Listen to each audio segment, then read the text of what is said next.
Welspun Corp की चर्चा करेंगे और आपको कंपनी के बारे में कुछ जानकारी दे देते हैं। एक जानी मानी कंपनी हमारे देश की वेल्सपन ग्रुप की ये कंपनी है। पाइप बनाने का कारोबार है इनका। मौजूदा ऑर्डर बुक करीब 1000 KNT से ऊपर है।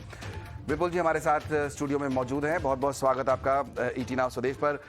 सबसे पहला सवाल तो जो मन में आता है, नतीजों को देखें अगर हम, तो कुछ कमजोरी इस बार देखने को मिली है ईयर ऑन ईयर बेसिस पर। क्या वजह रही उसके पीछे? उसके दो कारण हैं। एक तो पहले जो हमारा ये एक प्रोजेक्ट बेस्ड बिजनेस है, इसके अंदर लास्ट 3-4 महीने के अंदर आप किस हिसाब का ऑर्डर बुक करते हैं, उसका एग्जीक्यूशन आपको नेक्स्ट क्वार्टर में दिखाई देना शुरू होता है। यदि हम अपने 2 क्वार्टर को पीछे देखें तो कमोडिटी प्राइसिंग इतनी ऊपर थी कि लोग बहुत ही स्केप्टिकल थे बाइंग करने के लिए, और वो जब अब थोड़ा सा टेपर ऑफ होना शुरू हो गया है तो हम देख रहे हैं कि वो ग्रोथ, वो बाइंग अब यहाँ पे शुरू हो चुकी है। तो इस ये क्वार्टर के अंदर टिपिकली हम देखते हैं कि फर्स्ट क्वार्टर के अंदर हमारा एक स्टेडी स्टार्ट होता है, पर उसके बाद क्वार्टर ऑन क्वार्टर बेसिस पे ये रैंप अप होता है, और थर्ड और फोर्थ क्वार्टर में जाके we always reach our peak. ये हमारा पिछला एक हिस्टोरिकल 5 से 7 साल का ये ट्रेंड है, और हमें पूरा विश्वास है कि इस ट्रेंड को हम लोग पूरा मेंटेन कर पाएंगे। और उसके ऊपर विश्वास इसलिए भी है कि हमारे पास ऑलमोस्ट 1 मिलियन टन की आज एक ऑर्डर बुक है, कंफर्म्ड ऑर्डर बुक है, और जो कि पूरी एग्जीक्यूट होनी है, तो उसके सामने कोई अनसर्टेनिटी नहीं है। ये सिर्फ एक समय की बात है कि सब्सिक्वेंट क्वार्टर्स में इसकी एक परफॉर्मेंस आपको देखने को मिलेगी। करेक्ट। कमोडिटी प्राइसेस इंपैक्ट करती हैं काफ़ी हद तक। हम देख रहे हैं कि स्टील प्राइसेस अब धीरे धीरे कम हो रहे हैं। आपको लगता है मार्जिन्स बेटर होंगे आने वाले समय में? और एक तो मार्जिन्स बेटर होंगे, और दूसरा क्या होगा, जो प्रोजेक्ट आज अटक गए थे, जो प्रोजेक्ट इतने स्टील प्राइसेस ऊपर होने के कारण जो लोग वो डिसीजन नहीं ले पा रहे थे, मेरे ख्याल से वो वॉल्यूम ग्रोथ अब मार्केट के अंदर आनी शुरू होगी। तो दोनों चीज़ों के ऊपर उसका इंपैक्ट आएगा। एक तो वॉल्यूम भी मार्केट के अंदर आएगा, बिजनेस वॉल्यूम मार्केट में आएगा, और दूसरा मार्जिन्स भी इंप्रूव होंगे। तो इसका दोनों तरफ से अपने को बेनिफिट मिलेगा। करेक्ट। ऑर्डर बुक की आपने बात कही, और काफ़ी कंफर्म्ड और काफ़ी स्ट्रॉन्ग ऑर्डर बुक है आपकी यहाँ पर अभी। आने वाले क्वार्टर्स में किस तरह रेवेन्यू में एडअप होगा ये जो आपका जो ऑर्डर बुक है, और उसके अलावा किस तरह के नए ऑर्डर्स अभी और पाइपलाइन में हैं जिन पर काम चल रहा है? देखिए, हमको बहुत ही क्लियर टेलविंड दिखाई दे रही है बिजनेस के अंदर। हमारा बिजनेस दोनों ऑयल एंड गैस सेक्टर में भी है और वाटर सेक्टर में भी है। ऑयल एंड गैस सेक्टर में तो खैर हम वर्ल्ड में भी हम लोग we are the largest player, I can say that. तो वहाँ पे भी हम देख रहे हैं कि ऑयल का प्राइसेस बहुत फर्म है, ऑयल की डिमांड बहुत स्ट्रांग है, और वहाँ पे ऑयल के अंदर 3-4 साल से कैपेक्स साइकिल नहीं आई थी। अब हम देख रहे हैं कि सारी बड़ी बड़ी कंपनियाँ कैपेक्स को लेके आ रही हैं।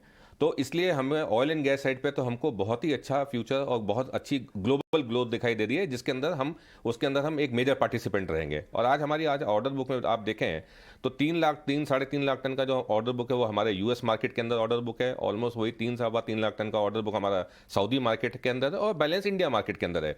तो ये तीनों मार्केट के अंदर हमारा एक रोबस्ट ऑर्डर बुक आज की तारीख में दिखाई दे रहा है। इसका क्लियर रिफ्लेक्शन है कि ये डिमांड मार्केट में अब लौट के आ रही है। हम लार्जेस्ट प्लेयर हैं, और हम इसके अंदर अपना अब फ्यूचर के अंदर भी जितने प्रोजेक्ट्स हमको दिखाई दे रहे हैं उसके अंदर हम एक मेजर रोल प्ले करेंगे। अब रही बात इंडिया डोमेस्टिक वाटर सेक्टर की, डोमेस्टिक सेक्टर के अंदर, डोमेस्टिक के अंदर भी आप देखें ऑयल एंड गैस के अंदर बहुत ही अच्छी ग्रोथ हो रही है। यहाँ पे पूरा ऑयल इंफ्रास्ट्रक्चर, गैस इंफ्रास्ट्रक्चर के ऊपर बहुत काम हो रहा है, और जिससे काफ़ी अच्छी ग्रोथ मिल रही है। सीजीडी के ऊपर बहुत अच्छा काम हो रहा है। पर वाटर सेक्टर थोड़ा सा इंपैक्ट हो गया था पीछे, पहले वो कोविड के चक्कर में इंपैक्ट रहा, फिर ये हाई कमोडिटी प्राइसेस के चक्कर में इंपैक्ट रहा, बट नाउ ये सारे इवेंट्स अब पीछे हो चुके हैं, और हम देख रहे हैं कि इस सेक्टर में भी अब काफ़ी अच्छी ग्रोथ दिखाई दे रही है, और जिसके अंदर हम one of the largest player in this country, we will have our natural share around that. Correct. Export की आपने बात की, उससे ही जुड़ा मैं अगला सवाल पूछना चाहूँगा आपसे। किस तरह आपको दिख रहा है बिजनेस, खासतौर पर एक्सपोर्ट ओरिएंटेड जब सेगमेंट की हम बात कर रहे हैं, और कितना आपके टॉप लाइन में ग्रोथ दिखेगी उसकी वजह से? एक्सपोर्ट हमारे लिए पूरा ऑयल एंड गैस सेक्टर के लिए एक्सपोर्ट होता है, और मेरे को बहुत ही रोबस्ट ग्रोथ उसके अंदर दिखाई दे रही है, और पैन ग्लोबल ग्रोथ दिखाई दे रही है। ऐसा नहीं कि कोई एक पर्टिकुलर रीजन ही ग्रो कर रहा है।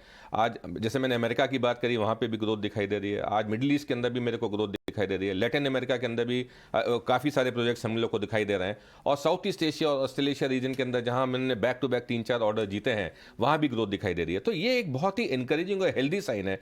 और ये जितने भी प्रोजेक्ट्स आ रहे हैं बहुत ही क्रिटिकली चैलेंजिंग प्रोजेक्ट्स हैं। ऑफशोर ये जितने भी प्रोजेक्ट ग्लोबली हो रहे हैं आज की तारीख में, ये बहुत क्रिटिकल प्रोजेक्ट्स हैं, और जब ये क्रिटिकल प्रोजेक्ट्स होते हैं वो वेल्सपन के लिए स्वीट स्पॉट होते हैं। वेल्सपन कोई भी ऐसा प्रोजेक्ट ग्लोबली शायद नहीं होता होगा जो टेक्निकली चैलेंज है जहाँ पे वेल्सपन वेल्सपन का पार्टिसिपेशन नहीं होता होगा। तो आज जब वो सारे प्रोजेक्ट्स ग्लोबली आ रहे हैं, टेक्निकली चैलेंजिंग प्रोजेक्ट्स हैं, हमारी पोजीशनिंग अच्छी है, हम सारे सारे सारे सारे जो ईएनपी कंपनीज हैं उनके साथ हमारा अप्रूवल एंड एक्रेडिशन है, मुझे लगता है कि ये एक बहुत ही स्ट्रांग ऑर्डर बुक बनेगी और ये जर्नी कम से कम मुझे 5 से 7 साल का एक क्लियर विजिबिलिटी दिखाई दे रही है इस बिजनेस के अंदर। Okay, that's a very encouraging sign for your investors, ये बहुत अच्छी बात है। कैश बैलेंस भी है आपके पास बुक्स में, जो हमारे पास जानकारी है FY23 के पिछले क्वार्टर तक। क्या प्लान है, कितना कैश बैलेंस है और क्या प्लान है, किस तरह यूटिलाइज करेंगे उसे? देखिए, इस दफ़े अभी हम एक मेजर कैपेक्स प्रोग्राम से अभी हमने अपना एक स्टील प्लांट लगाया है, जिसके अंदर हमने स्टील फैसिलिटी और डक्टाइल आयरन पाइप की फैसिलिटी लगाई है। उसके अंदर हमने करीब करीब 2000 करोड़ रुपये कैपेक्स किया हुआ है। आज भी हम देखें तो उसके अंदर बैलेंस कैपेक्स हमारा कुछ 500-600 करोड़ रुपये का सिर्फ रह गया है, थोड़ा लास्ट का। बाकी सारा कैपेक्स हमारा हो चुका है। आज भी हमारा आप नेट डेट देखें तो आज भी हम एक नेट कैश कंपनी है।